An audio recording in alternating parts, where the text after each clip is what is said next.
Hey guys, welcome back. बहुत बहुत स्वागत है आपका आज की इस क्लास में। मेरा नाम है अभिषेक साहू और आज हम इस क्लास में डिस्कस करेंगे 12th फिजिक्स का वो टॉपिक जो कि एग्जाम के लिए बहुत ज़्यादा इंपॉर्टेंट है ना। डायरेक्ट क्वेश्चन पूछा जाएगा लेकिन डायरेक्ट नहीं होगा, समझ रहे हो कि tricky questions, application based question, conceptual question यहां से पूछा जाएगा। तो एज इट इज क्वेश्चन के चांसेस अब धीरे धीरे एग्जाम का पैटर्न बदल रहा है। एज इट इज क्वेश्चन पूछा जाना बोला जो है ना, अब ये एकदम पूरी तरह ट्रेंडी चेंज हो जाएगा। ये समझ रहे हो, एप्लीकेशन बेस्ड क्वेश्चन आपको करने पड़ेंगे, है ना। कि अगर आपने कॉन्सेप्ट समझा है तो फिर आप एग्जाम में बैठ के दिमाग लगा पाओगे, नहीं तो दिमाग नहीं लगा पाओगे। और लास्ट के 3 दिन में 95% किसी की नहीं बनती, ध्यान रखना। समझ पा रहे हो बात को? तो मेरा कहने का मतलब यह है कि आपको स्टार्टिंग से प्रैक्टिस बहुत अच्छी करनी है। एनसीईआरटी एग्जाम्पलर को आप सॉल्व करोगे ताकि आपकी जो सोचने की कैपेसिटी है ना, थिंकिंग कैपेबिलिटी और आपके लॉजिक लगाने की जो क्षमता है ना, वो बढ़ेगी। तो अपन को वही तो चाहते हैं अपन कि किसी भी तरह की अपन को जो है ना फालतू की मेहनत बाद में ना करनी पड़े। नवंबर दिसंबर तक तो अपन को सिलेबस को कंप्लीट करना है। क्लियर है ना। और आज हम पढ़ेंगे electric flux and Gauss theorem. बोलिए electric flux and Gauss theorem की जय। देखो सिंपल सी बात है, सबसे पहले इन दोनों को पढ़ने से पहले एक छोटा सा कॉन्सेप्ट जिसको हम बोलते हैं एरिया वेक्टर, इसको क्लियर करते हैं। लेकिन मैं जानता हूं कि आप इन चीजों को समझते हो, मैं जानता हूं कि आप स्केलर और वेक्टर क्वांटिटी समझते हो, लेकिन एक बार मेरे मुंह से आप इस बात को सुनिए और आपको जो है ना धीरे धीरे चीजें आपको क्लियर होंगी, ठीक है ना। स्केलर क्वांटिटी स्किप मत करना। स्केलर क्वांटिटी हम समझते हैं किन क्वांटिटी को कहते हैं। यदि हमारे पास कोई भी क्वांटिटी ऐसी है जिसकी कंप्लीट इंफॉर्मेशन सिर्फ और सिर्फ मैं मैग्नीट्यूड से दे सकता हूं। मैग्नीट्यूड बोले तो दैट मींस कितनी है, कोई भी चीज कितनी है ये बता दिया मैंने और उसकी कंप्लीट इंफॉर्मेशन मैं दे दी, तो वो कौन सी क्वांटिटी है? Scalar quantity. स्केलर क्वांटिटी वो क्वांटिटी होती है जिनमें डायरेक्शन के बदल जाने से डायरेक्शन का होना या ना होना कोई भी इंपॉर्टेंस नहीं रखता, है ना। लेकिन दूसरी ओर हमारे सामने क्वांटिटी होती है वेक्टर। वेक्टर क्वांटिटी वो क्वांटिटी होती है जो कि जिनके बारे में कंप्लीट इंफॉर्मेशन बताने के लिए, जिनके बारे में पूरी जानकारी देने के लिए मुझे ये भी बताना पड़ेगा कि इसका मैग्नीट्यूड कितना है, 10 न्यूटन है, 15 न्यूटन है, और इसके साथ साथ मुझे इसकी डायरेक्शन भी बतानी पड़ेगी। वेक्टर क्वांटिटी वो क्वांटिटी होती है कि यदि मैं उस क्वांटिटी में लगने वाली जो डायरेक्शन है उसको बदल दूं तो पूरा इंपैक्ट, पूरा इफेक्ट, पूरा रिजल्ट, पूरा आउटकम बदल जाता है। क्या बोला कि वेक्टर क्वांटिटी वो क्वांटिटी होती है जिनमें डायरेक्शन के बदल जाने से उनका इफेक्ट, उनका रिजल्ट, उनका आउटकम बदल जाता है, जबकि स्केलर क्वांटिटी में डायरेक्शन का कोई भी जो है इफेक्ट नहीं होता, डायरेक्शन की कोई भी इंपॉर्टेंस स्केलर क्वांटिटी में नहीं होती, है ना।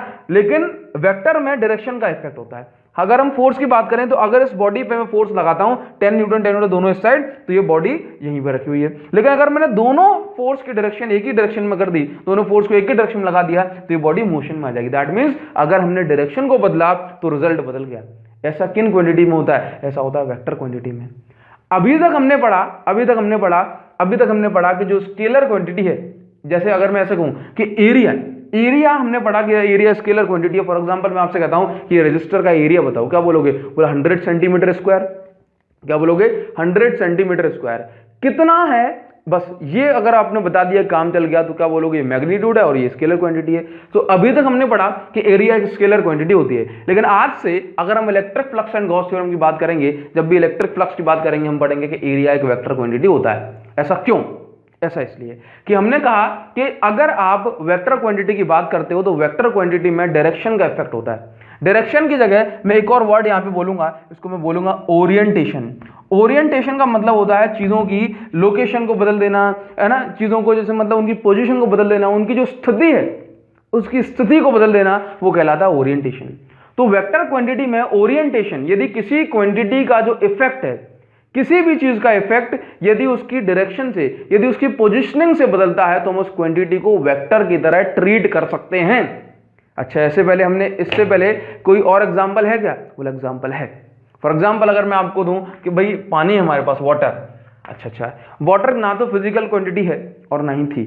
वाटर कोई क्वांटिटी नहीं है, वाटर मैटर है। दैट मीन्स हम मेजर करने के लिए, दैट मीन्स पानी को मेजर नहीं करते, पानी के लिए हम मास मेजर करते हैं, डेंसिटी मेजर करते हैं, बाकी सारी चीजें। तो अगर मैं आपसे कह रहा हूं कि भाई मेरे पास एक स्टोर्ड वाटर है, एक बकेट में पानी भरा हुआ है, और अगर मैं उसकी कोई भी मेजरमेंट करूंगा तो मैं उसको बोलूंगा कि भाई ये क्या है? बोले स्केलर क्वांटिटी है। कौन से? स्टोर्ड वाटर की मेजरमेंट को। लेकिन यदि उसी पानी को मैं डायरेक्शन प्रोवाइड करा दूं, दैट मीन्स यदि उसी पानी को मैं बहा दूं, फ्लो करा दूं एक पर्टिकुलर डायरेक्शन में, तो उस फ्लो ऑफ वाटर को मैं वेक्टर क्वांटिटी की तरह ट्रीट करूंगा। तो उसी पानी की मेजरमेंट हमने एक बार स्केलर कर ली और एक बार वेक्टर कर ली, लेकिन अलग अलग कंडीशन में। ठीक ऐसे ही होता है सरफेस एरिया के केस में, है ना। ये सरफेस एरिया जो स्केलर क्वांटिटी है, लेकिन अगर हम इस एरिया के पास कोई डायरेक्शन आ जाए, इस एरिया के पास कोई डायरेक्शन आ जाए तो ये वेक्टर बन जाएगा।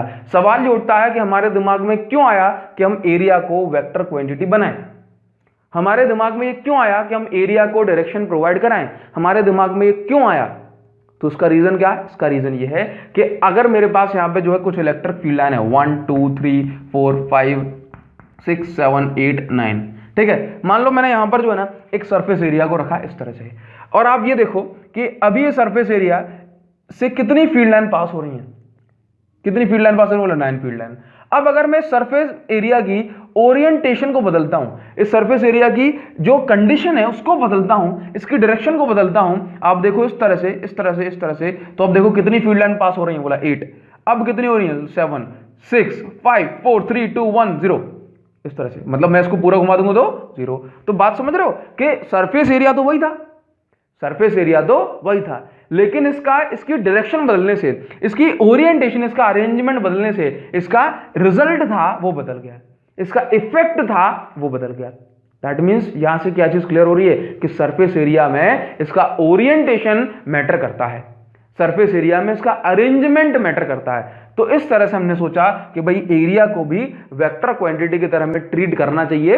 क्यों? क्योंकि केवल इसका मैग्नीट्यूड काफी नहीं है कि इससे कितनी फील्ड लाइन पास होंगी, केवल इसका मैग्नीट्यूड ये बताने के लिए काफी नहीं है कि इससे कितनी फील्ड लाइन पास होंगी। क्या बताना पड़ेगा हमें इसकी पर्टिकुलर डायरेक्शन बतानी पड़ेगी कि इसकी डायरेक्शन क्या है। अब सवाल उठता है कि हम डायरेक्शन किस तरह से बताएं। तो हमने ये माना, हमने ये यहां से एक तरीका निकाला कि भाई किसी भी सरफेस के ऊपर अगर आप नॉर्मल ड्रॉप कर दोगे, किसी भी सरफेस के ऊपर अगर आप नॉर्मल ड्रॉप कर दोगे, दैट मींस 90 डिग्री अगर आप बना दोगे, अगर आप उस पर परपेंडिकुलर ड्रॉप कर दोगे, तो वो जो परपेंडिकुलर होगा वो उस सरफेस एरिया की डायरेक्शन को दिखाएगा, है ना, सरफेस एरिया की डायरेक्शन को दिखाएगा। तो अगर मेरे पास ये एक सरफेस एरिया है तो उसकी डायरेक्शन क्या है? बोले ये रही। यहां पे कैसे बताऊंगा? बोला ये रही। यहां पे कैसे बताऊंगा? ये रही। क्लियर है इतनी बात? तो देखो कैसे करेंगे अपन इसको। बोला ये क्या बोलूं मैं इसको,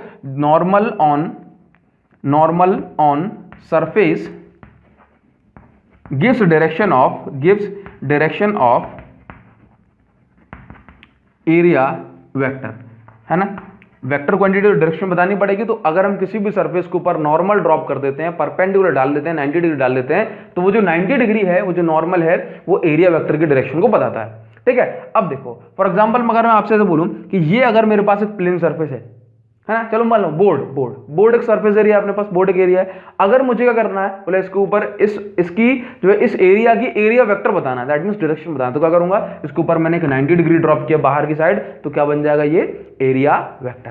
क्लियर है तेरी बात? चलिए, तो फॉर एग्जांपल अगर मैं आपसे ऐसा बोलता हूं कि मेरे पास कोई एक सरफेस है, इस तरह से कौन से प्लेन में है, ये रहा z और ये रहा x, ठीक है ना। तो अगर y, अगर मेरे पास ये एक प्लेन है yz में, अगर मेरे पास क्या है, सरफेस एरिया।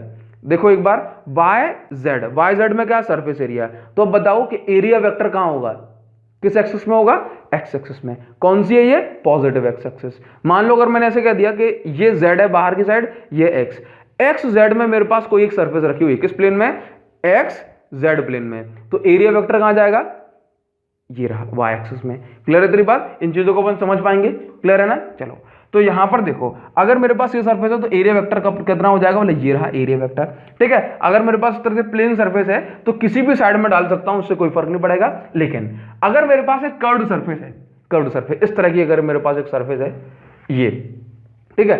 अब मुझे अगर क्या करना है, अब मुझे बताना है कि एरिया वेक्टर की डायरेक्शन कहां होगी। तो देखो एरिया वेक्टर की डायरेक्शन कैसे बताओगे, मुझे क्या करना पड़ेगा, किसी भी पॉइंट पे 90 डिग्री डालूं, लेकिन 90 डिग्री डालने के लिए मुझे एक फ्लैट सरफेस प्लेन सरफेस चाहिए होगी, तो प्लेन सरफेस कहाँ मिलेगी, बोले यहाँ पे तो नहीं है, कर्व्ड सरफेस है, तो मैं एक बहुत छोटे से पोर्शन को देखूंगा, किसी भी चीज के बहुत छोटे से पोर्शन को जब मैं जूम करके देखूंगा तो मुझे समझ में आएगा कि भाई ये तो फ्लैट है। अब देखो इतने पोर्शन को अगर मैं पूरे को देखूंगा तो मुझे गोल दिखेगा कर्व्ड, और यहाँ पे इतने पोर्शन को देखूंगा तो मुझे ये फ्लैट दिखेगा। और ये किसकी डायरेक्शन है, ये डायरेक्शन है आपकी एरिया वेक्टर की। किसकी डायरेक्शन है, एरिया वेक्टर की।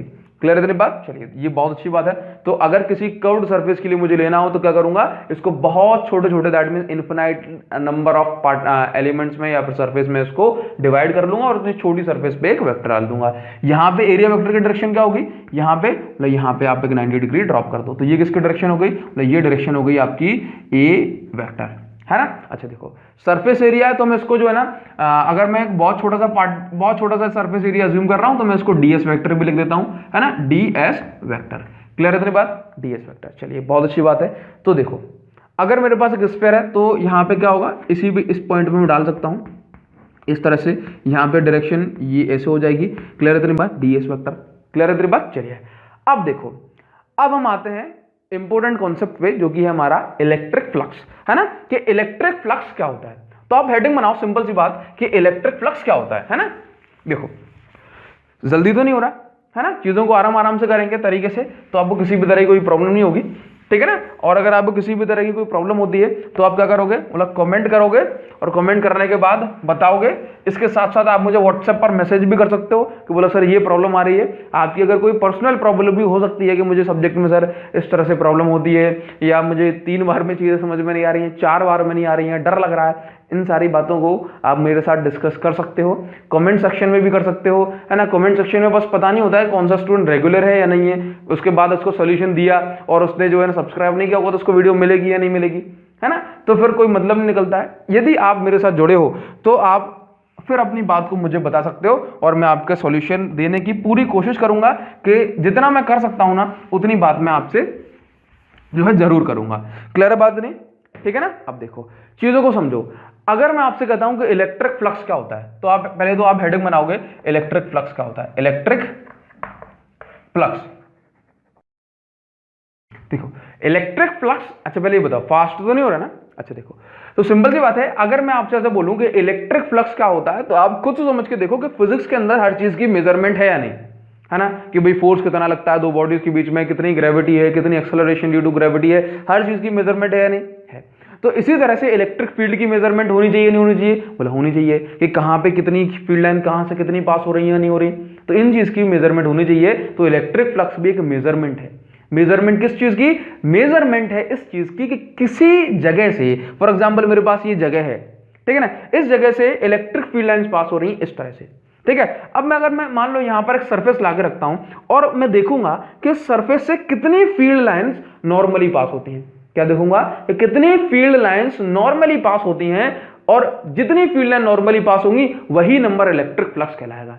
एक बार और सुनो कि इलेक्ट्रिक फ्लक्स क्या है। इलेक्ट्रिक फ्लक्स सिंपल एक मेजरमेंट है कि किसी सरफेस एरिया से कितनी फील्ड लाइंस नॉर्मली पास होती हैं, यानी कि सीधी जाती हैं, यानी कि परपेंडिकुलरली जाती हैं। बात समझ गए। तो आप सिंबल से शब्द वर्ड्स में आप उसको क्या लिखोगे, electric flux lines is the measure of field lines passing normally through the surface. क्या बोलोगे, पासिंग नॉर्मली थ्रू सरफेस, है ना। नॉर्मली कितनी लाइन पास होती हैं हम उसको क्या बोलेंगे, भाई ये है इलेक्ट्रिक फ्लक्स की वैल्यू। अब आप एक बात बताओ कि किसी सरफेस से कितनी फील्ड लाइन पास होंगी, ये किस पर डिपेंड करेगा, ये डिपेंड करेगा कि आपका एरिया, सरफेस एरिया कितना बड़ा है। पहले जो डिपेंड करेगा नहीं करेगा, अगर सरफेस एरिया छोटा होगा तो कम फील्ड लाइंस पास होंगी, अगर सरफेस एरिया बड़ा होगा तो उतनी ही जो फील्ड में से जो है ज्यादा फील्ड लाइन पास होंगी।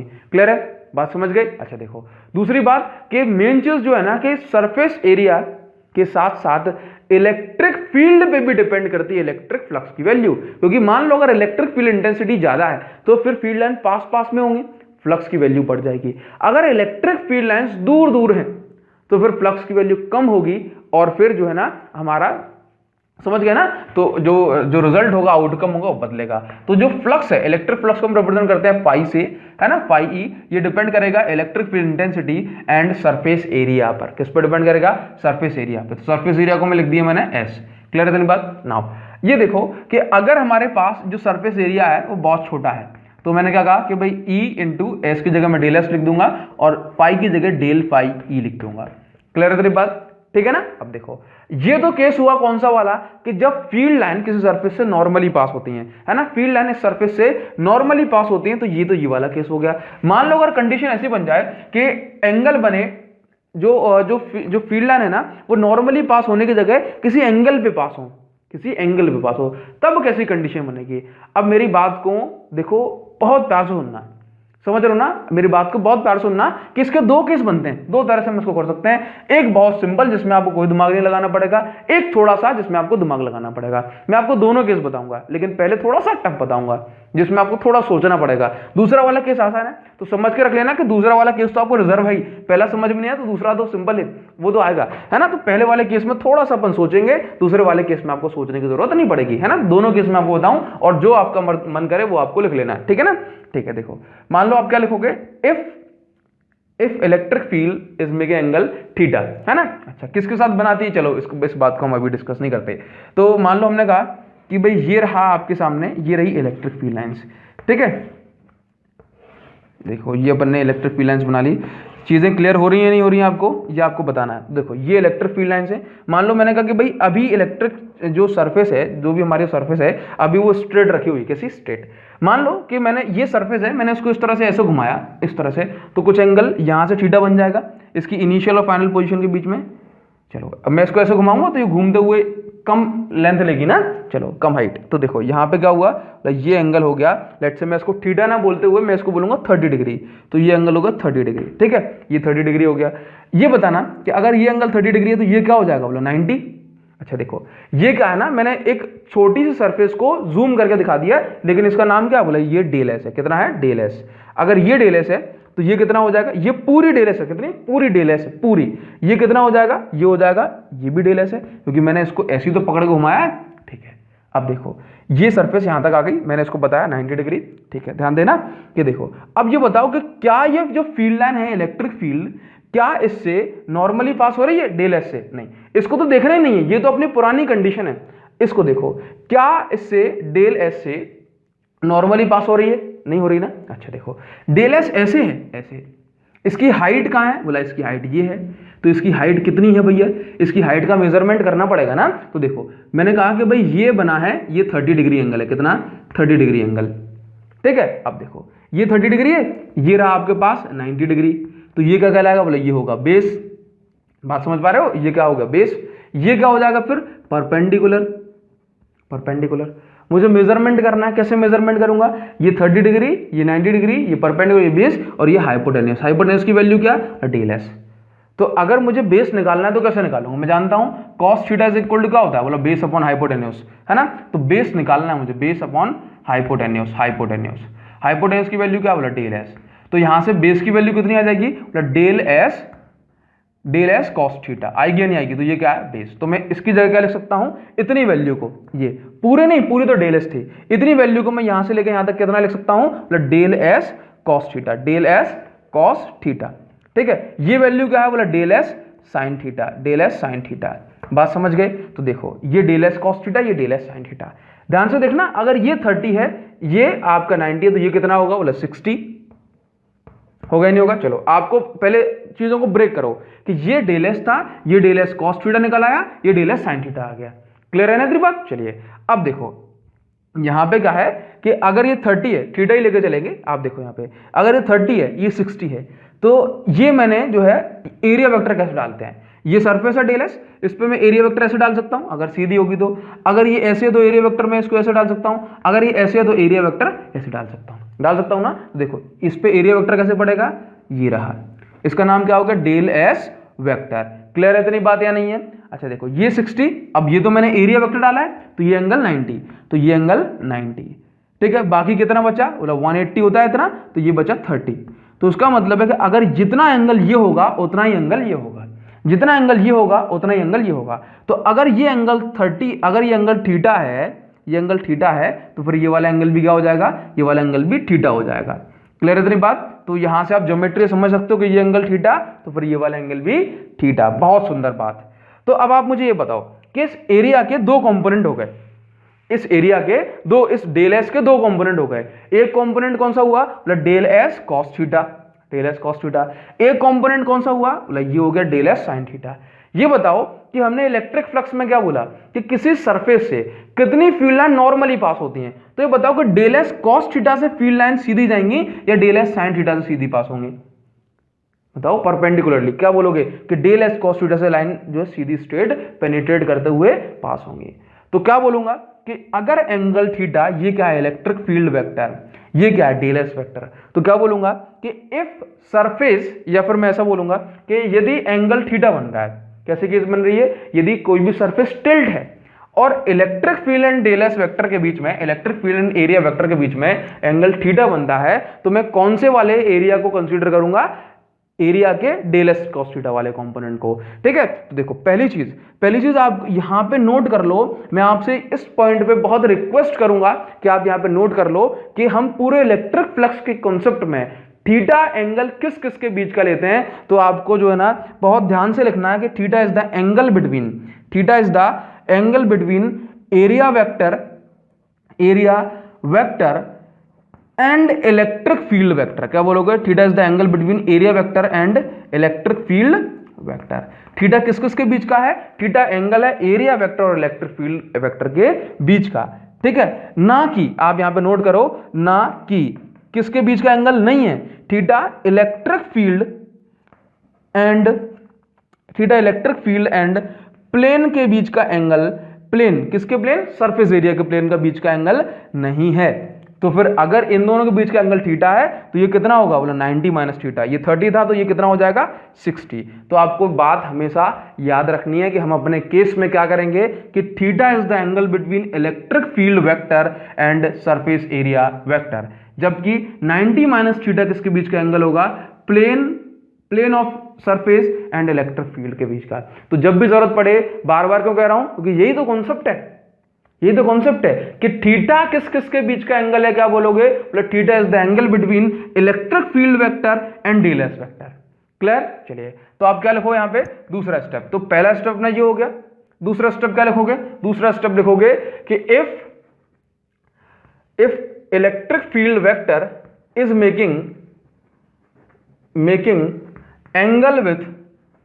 Angle theta with del S vector, then आप इसको क्या लिख सकते हो, आप इसको लिखोगे कि फाई ई, अच्छा यहां पे डेल फाई ई चल रहा है, तो del phi E is equal to E into del S cos theta. जिस कंपोनेंट से perpendicularly electric field line pass होती है हमने वो कंपोनेंट ले लिया।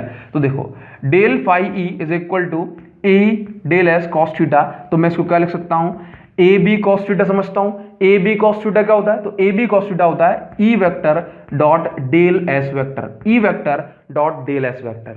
मेरी बात को बहुत प्यार से सुनना, ये क्या है, ए बी कॉस थीटा, और स्केलर प्रोडक्ट में हम समझते हैं क्या होता है, A vector dot B vector, that means E vector dot del S vector. बहुत सुंदर बात, क्लियर हो रहा है नहीं हो रहा, देखो तो del phi is equal to E vector dot del S vector. अब आप यहां पे लिखोगे if surface area is infinitely small. देखो बहुत सुंदर सी बात है कि अगर आप डेल एस और ds के बीच का अंतर जानते हो तो अच्छी बात है, नहीं जानते तो सुन लो।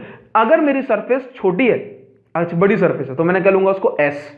अगर मेरी सरफेस बहुत छोटी है तो मैं उसको क्या लूंगा डेल एस। लेकिन अगर मेरी सरफेस बहुत बहुत बहुत छोटी है, दैट मींस इन्फिनाइटली स्मॉल है, तो मैं उस छोटे से पोर्शन को मैं ds लिखता हूं। तो क्या बोलूंगा, इफ सरफेस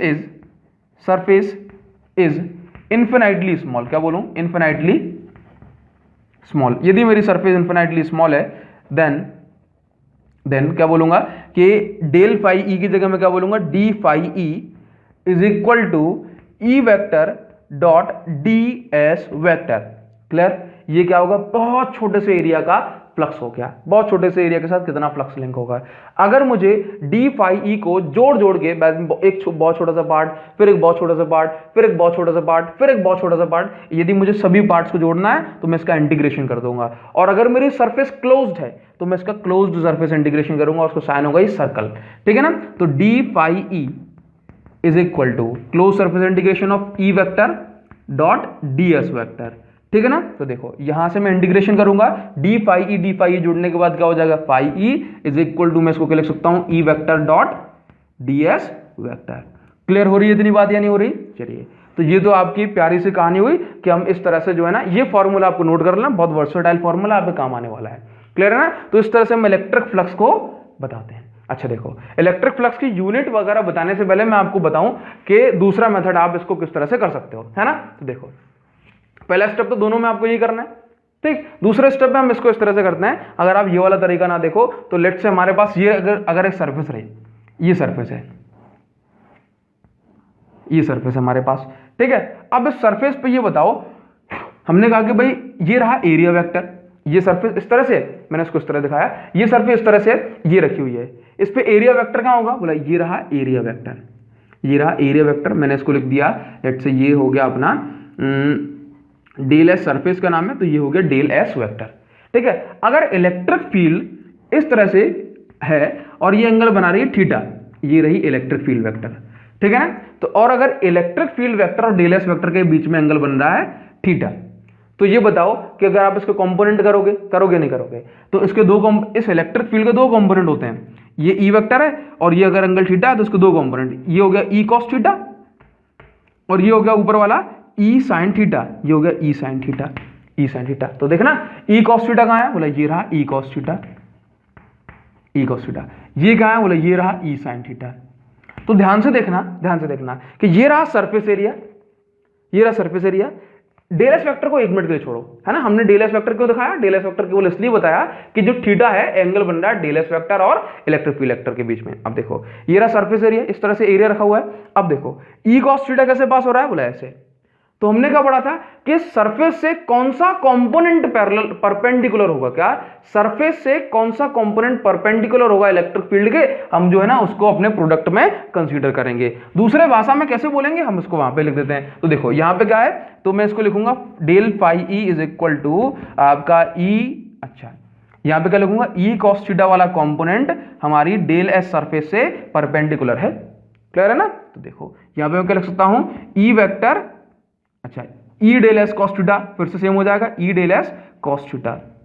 तो कितना हो जाएगा, मतलब del phi E is equal to, del phi E is equal to यहां से E vector dot del S vector में इसको लिख सकता हूं, इस तरह से करूंगा। तो आप यहां से दो भाषा यूज कर सकते हो, दो तरीके से आप चीजों को बोल सकते हो कि एक तो परपेंडिकुलर टर्म्स में बोल सकते हैं और एक बोल सकते हैं कि पैरेलल अलोंग वाले टर्म्स में। अगर मैं ऐसे बोलूं कि कौन सा टर्म परपेंडिकुलर, तो परपेंडिकुलर किसके ऊपर देखोगे, परपेंडिकुलर देखा करो, बात समझ पा रहे हो। अगर मैं कह रहा हूं कि कंपोनेंट परपेंडिकुलर देखो, तो ई कॉस थीटा परपेंडिकुलर किसके है, सरफेस के।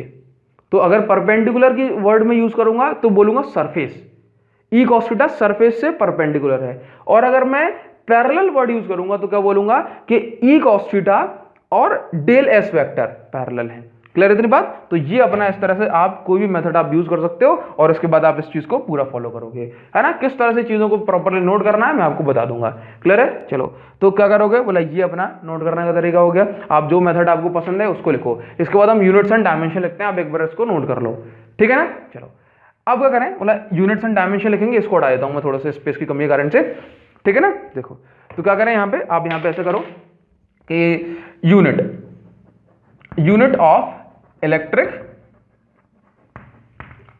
फ्लक्स, यूनिट क्या लिखोगे, बोले यूनिट लिखना है इसकी phi E is equal to E into A या ई इंटू एस, ऐसे लिखते हैं। तो देखो ई क्या है, बोला इलेक्ट्रिक फील्ड की यूनिट न्यूटन पर कूलम, फोर्स अपॉन चार्ज से, इंटू सरफेस एरिया का होता है, बोला मीटर स्क्वायर, यूनिट लिख दो उसकी न्यूटन की M L T minus two, metre square के लिए एल टू द पावर 2, और कूलम का क्या होता है ए टी।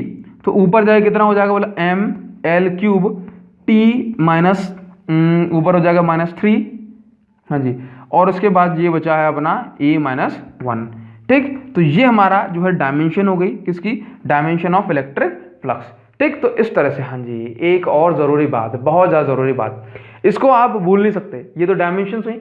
इलेक्ट्रिक फ्लक्स जो है आपका, इलेक्ट्रिक फ्लक्स आपका पॉजिटिव, नेगेटिव एंड जीरो तीनों हो सकता है।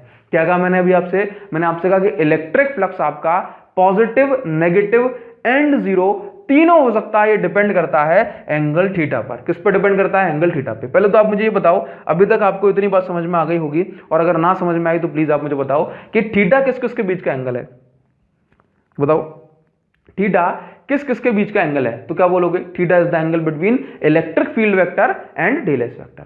तो अगर मेरे सामने ये रहा सरफेस एरिया, मान लो कि मैंने ये कोई भी एक ऑब्जेक्ट कंसीडर किया, यहां पर मैंने कहा कि इलेक्ट्रिक फील्ड की डायरेक्शन ये रही, इलेक्ट्रिक फील्ड की डायरेक्शन ये रही, है ना। ये सरफेस क्लोज्ड है, तो क्लोज्ड सरफेस पे मैं एरिया वेक्टर कहां डालूंगा? बोले इस साइड। इसके लिए देखूंगा, बोले इस साइड, तो यहां पे, बोले यहां पे। अगर मैं इस सरफेस के लिए बात करता हूं, केवल इस सरफेस के लिए, मैं पूरी बॉडी के लिए बात नहीं कर रहा हूं, तो यहां पे बताओ कि ये रहा डी एल एस वेक्टर, ये सरफेस और इलेक्ट्रिक फील्ड की डायरेक्शन इस साइड, तो इन दोनों के बीच का एंगल कितना? 180 डिग्री। तो cos 180 की वैल्यू कितनी होती है? बोला -1, है ना। तो इस केस में फ्लक्स कैसा? नेगेटिव। इस केस में फ्लक्स कितना हो जाएगा? बोला theta is equal to, D L S vector ऐसा, डी एल एस वेक्टर भी इस डायरेक्शन में, इलेक्ट्रिक वेक्टर भी इस डायरेक्शन, तो theta is equal to 0 degree. तो इस केस में फ्लक्स कैसा? पॉजिटिव। अब यहां पे देखो, इस पॉइंट पे इलेक्ट्रिक फील्ड की डायरेक्शन क्या? बोला ये रही, है ना।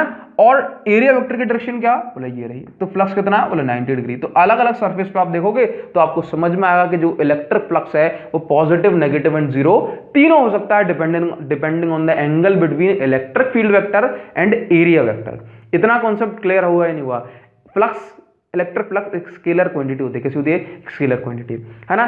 कुछ छोटे छोटे से इस पे जो है ना क्वेश्चन ही बोलूंगा, कुछ छोटे छोटे से एप्लीकेशंस अपन इसको बोले, इनको अपन करके देखते हैं, है ना। और इसको मैं इरेज करता हूं, तब तक के लिए ठंडा पानी पियो, है ना, आराम से मस्ती करो, और ये इसको हटाते हैं अपन, ठीक है।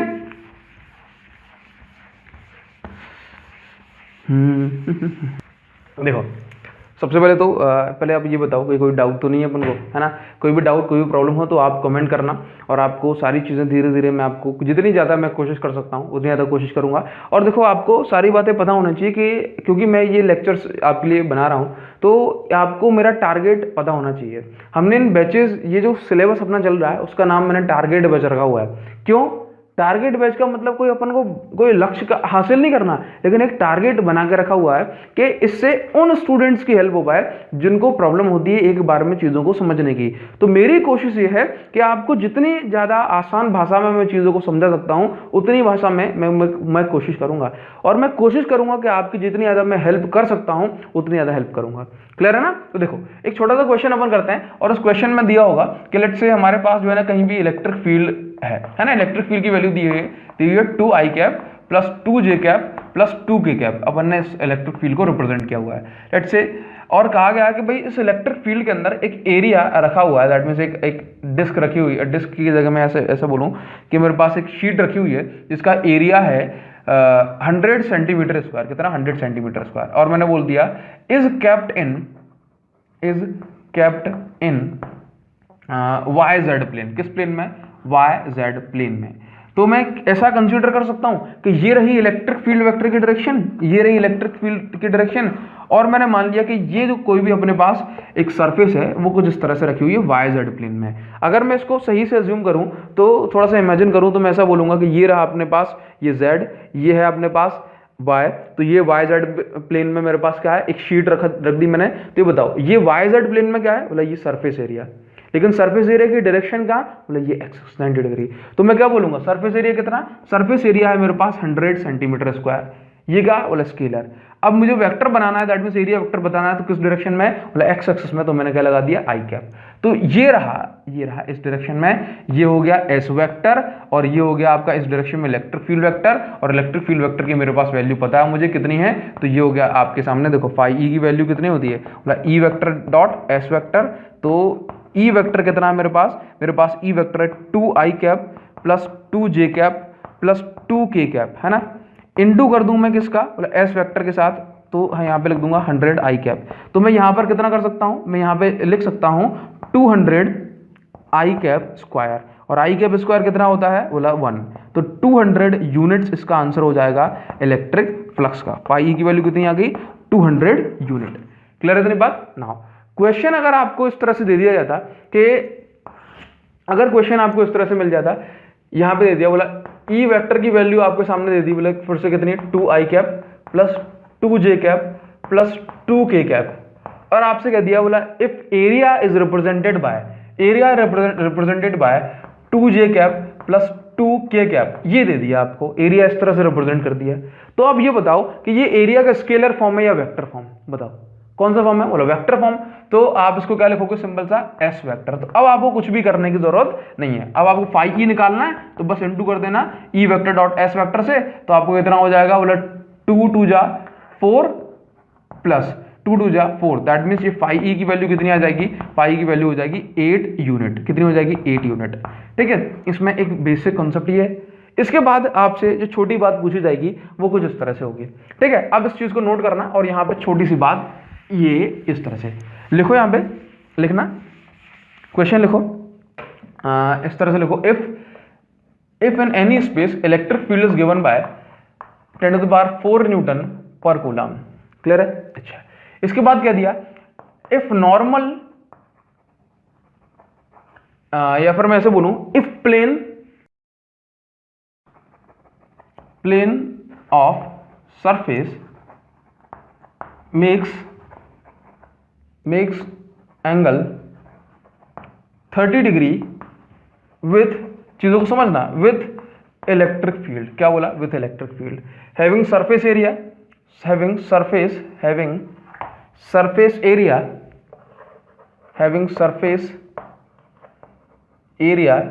कितने दिए, सरफेस एरिया उन्होंने दे दिया let's say 100 centimetre square. Find flux link with surface. ठीक है ना। अब देखो क्वेश्चन को समझना, वही कॉन्सेप्ट आ गया जिसके बारे में हमने बात की थी, क्या कि उन्होंने कह दिया कि भाई इलेक्ट्रिक फील्ड ये रही है ना। क्वेश्चन में पढ़ो एक बार क्या लिखा है, प्लेन ऑफ सरफेस। क्या बोला, प्लेन ऑफ सरफेस। तो मान लो ये रही अपने पास, ये सरफेस है, ये सरफेस का प्लेन। तो हमने बोला कि अगर ये एंगल बना रहा है 30 डिग्री, ठीक है ना, तो हमारे पास फॉर्मूला क्या बोला, phi E is equal to आपका ई एस कॉस थीटा, ये फॉर्मूला है। थीटा किस किस के बीच का एंगल है, क्या थीटा प्लेन और इलेक्ट्रिक फील्ड के बीच का एंगल है, या फिर थीटा इलेक्ट्रिक फील्ड वेक्टर और एस वेक्टर के बीच का एंगल है, आप बता दो मुझे, है ना। तो आप जानते हो कि थीटा जो एंगल है ये इलेक्ट्रिक फील्ड और सरफेस एरिया के वेक्टर का जो है ना एंगल है। तो अगर ये 30 डिग्री है तो फिर हमने पढ़ा है ये 60 डिग्री है, समझ गए, क्लियर है। क्योंकि ये 30 तो ये 30 और फिर ये 90, ये कितना बचा 60 डिग्री। तो हम यहाँ पे कितना लेंगे भाई, थीटा की वैल्यू क्या लोगे, 90 माइनस थीटा। थीटा की वैल्यू क्या पुट करोगे, थीटा इज इक्वल टू, हमारे सॉल्यूशन में क्या लिखोगे, theta is equal to 90 minus theta, that means 30 degree. तो थीटा इज इक्वल टू कितना हो जाएगा 60 डिग्री, क्योंकि ये हमने क्या बोला है, मेक्स एन एंगल, ये थोड़ी ना बोला कि हमारे इस फॉर्मूले का थीटा है ये, ठीक है ना। तो phi E is equal to कितना हो जाएगा, E vector that means E dot S cos theta. Cos theta की वैल्यू कितनी, कॉस 60, दैट मीन्स आप इसको ऐसा बोल दो 1/2, है ना, 1/2 कैंसिल हो जाएगा। तो आपका ये 50 बचेगा, और यहां से आपका phi E is equal to कितना हो गया, 5 × 10⁵ क्लियर है, 5 × 10⁵, और आपकी इसकी यूनिट लिख देना, कितनी लिखोगे इसको, newton metre square coulomb -1, clear है, ये इसकी यूनिट हो जाएगी। ठीक नाउ, अब एक क्वेश्चन आपको ऐसे दे दिया क्या कि इलेक्ट्रिक फील्ड की वैल्यू कितनी दी गई, बोला E is equal to 10⁴ newton पर कूलम, ठीक है। दूसरा क्वेश्चन आपको दे दिया normal to the plane makes an angle, क्या दे दिया क्वेश्चन में, normal to the plane makes angle 30 degree, ठीक है। देन फाइंड द फ्लक्स, और सारी चीजें आपको ये दे दी गई, सरफेस एरिया कितना दी 100 सेंटीमीटर स्क्वायर। तब इसमें क्या लगाओगे, फिर से formula, phi E is equal to E S की value E S cos theta, S की value 100 centimetre square into cos theta that means cos 30, क्योंकि उसने क्या दिया है, थीटा क्या है हमारे पास, थीटा एंगल होता है नॉर्मल टू द प्लेन और इलेक्ट्रिक फील्ड के बीच का एंगल, ठीक है। तो 10⁵ कितना हो जाएगा, cos 30 की वैल्यू आपकी √3/2, तो यहां से 10⁶ इंटू √3/2, ये आपका आंसर हो जाएगा। यूनिट फिर से हो जाएगी newton metre square coulomb -1, clear है बात। तो आपको यहाँ पर ये वाले कंडीशन में आपको समझना है कि जो थीटा एंगल है या फिर जो भी एंगल हमें गिवन है, ये एंगल किस किस के बीच में बन रहा है, ठीक है ना। क्या ये एंगल प्लेन के बीच में बन रहा है या नॉर्मल टू द प्लेन के बीच में बन रहा है, क्लियर है। ये रहा प्लेन और ये रहा normal to the plane, clear है। अब देखो एक क्वेश्चन में बात समझ पा रहे हो ना, चलिए बहुत अच्छी बात है, ठीक है ना, क्लियर है। अब